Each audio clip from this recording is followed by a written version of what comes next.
जय श्री कृष्णा। आप सबका मेरे YouTube चैनल पर हार्दिक स्वागत है।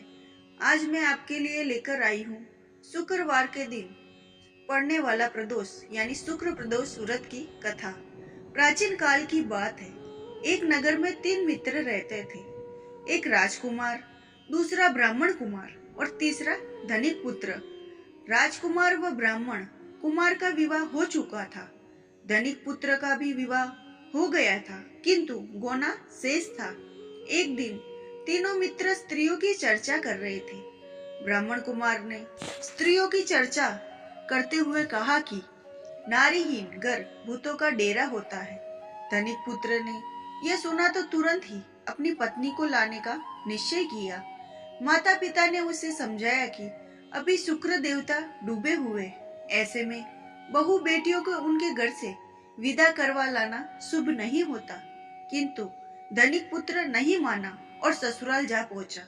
ससुराल में भी उसे रोकने की बहुत कोशिश की, मगर उसने जिद नहीं छोड़ी। माता पिता को विवश होकर अपनी कन्या की विदाई करनी पड़ी। ससुराल से विदा हो पति पत्नी नगर से बाहर निकले तो उनकी बैलगाड़ी का पहिया अलग हो गया और एक बैल की टांग टूट गई। दोनों काफी चोटें आई, फिर भी वो आगे बढ़ते रहे। कुछ दूर जाने पर उनकी भेंट डाकुओं से हो गई। डाकू धन धान्य लूट ले गए। दोनों रोते रोते घर पहुंचे। वहां धनिक पुत्र को सांप ने डस लिया। उसके पिता ने वेद को बुलवाया। वेद ने निरीक्षण के बाद घोषणा की कि धनिक पुत्र 3 दिन में ही मर जाएगा। जब ब्राह्मण कुमार को यह समाचार मिला तो वह तुरंत आया। उसने माता पिता को शुक्र प्रदोष व्रत करने का परामर्श दिया और कहा इसे पत्नी सहित वापस ससुराल भेज दे। ये सारी बाधाएं इसीलिए आई है क्योंकि आपका पुत्र शुक्रास्त में अपनी पत्नी को विदा करा लाया है। यदि यह वहां पहुंच जाएगा तो सब बच जाएगा। धनिक को ब्राह्मण कुमार की बात ठीक लगी। उसने वैसा ही किया।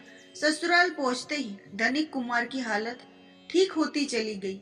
शुक्र प्रदोष के माध्यम से सभी घोर कष्ट टल गए।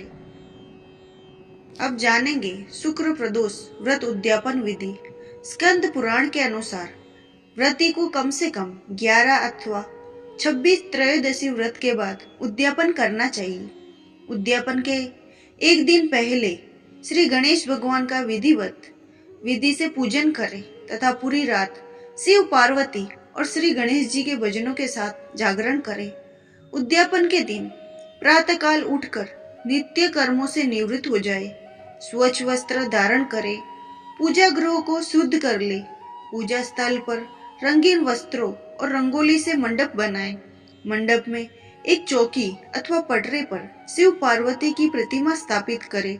अब वह शिव पार्वती की विधि विधान से पूजा करे, भोग लगाए, शुक्र प्रदोष व्रत की कथा सुने अथवा सुनाए। अब हवन के लिए आम की लकड़ी का उपयोग करें। साथ में हवन के लिए गाय के दूध से खीर बनाए। हवन कुंड का पूजन करें। दोनों हाथ जोड़कर हवन कुंड को प्रणाम करें। अब अग्नि प्रज्वलित करें। शिव पार्वती के नाम से खीर की ओम उमा सहित शिवाय नमः मंत्र का उच्चारण करते हुए 108 बार आहुति दे। हवन पूर्ण होने के पश्चात शिव जी की आरती करें। ब्राह्मणों को सामर्थ्य अनुसार दान दे एवं भोजन कराए। आप अपने इच्छा अनुसार 1 या 2 5 ब्राह्मणों को भोजन या दान करा सकते हैं। यदि भोजन कराना संभव न हो, किसी मंदिर में यथाशक्ति दान करें। इसके बाद अपने बंधु बांधवों को प्रसाद ग्रहण करें और भोजन कराए। इस प्रकार उद्यापन करने से व्रती पुत्र प्रौतादि से युक्त होता है तथा आरोग्य लाभ होता है। इसके अतिरिक्त वह शत्रुओं पर विजय प्राप्त करता है एवं संपूर्ण पापों से मुक्त होकर शिव धाम को जाता है।